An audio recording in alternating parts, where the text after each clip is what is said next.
There's often stories that I love to share with you as our friendship group, I don't mean this flippantly, but as chums, because it's good to get other people's opinions. It's like you and I having a coffee, isn't it, somewhere, and you debate something, and you say, well, what do you think to this, or did you hear about that? And it can be anything, can't it, really, from the prices that go up to your energy bills, all of that sort of stuff.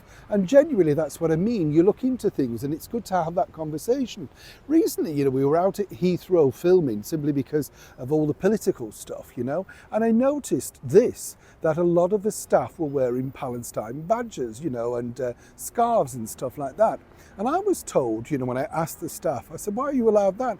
Oh, well, it's just we are. So, of course, we dug a little bit deeper. What escalated truly was this. Hi, good to see you today. Thank you so much for your time as ever. And of course, lovely to have your opinion and your company. Do like and share this particular video if you can. I know I often say that, but it's important. And if you do comment, just be respectful, because that's the whole point, of course, of the channel as well. We respect each other's opinions, but it's interesting to get the two sides, that I often say.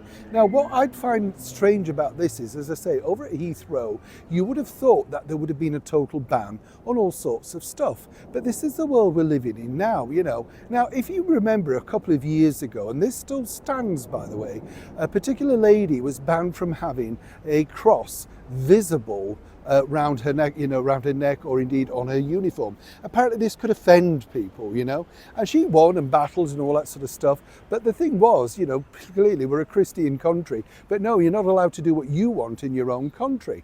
Now this particular very confrontational situation that's now evolving over at Heathrow, with all the staff apparently being allowed to wear badges and state where they stand with certain things. They don't care whether it's offensive to you, the guest who's paying, people flying into our country, people who are there to meet family and friends. Maybe they feel very emotional.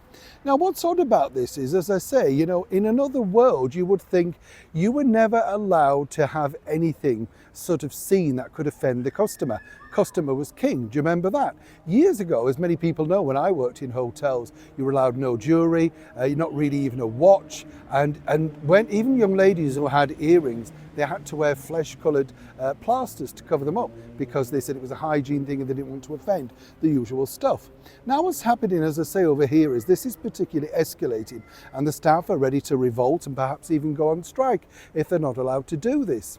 Now, what do you think to that? Because, as I say, the individual lady who had a battle a few years back for the Christian cross, well, she didn't really have this uproar. She didn't have all of that backing, but seemingly they didn't want to support her. And that still stands today. If you wear anything other than what they suggested, then you too will be taken down, disciplined, and possibly fired. As ever, we have to say allegedly, because you know what human resources are like.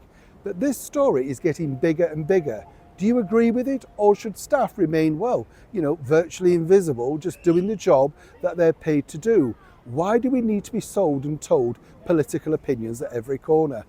Over to you. Do you agree or disagree? And as ever, be respectful. Neil Sean in the very heart of London.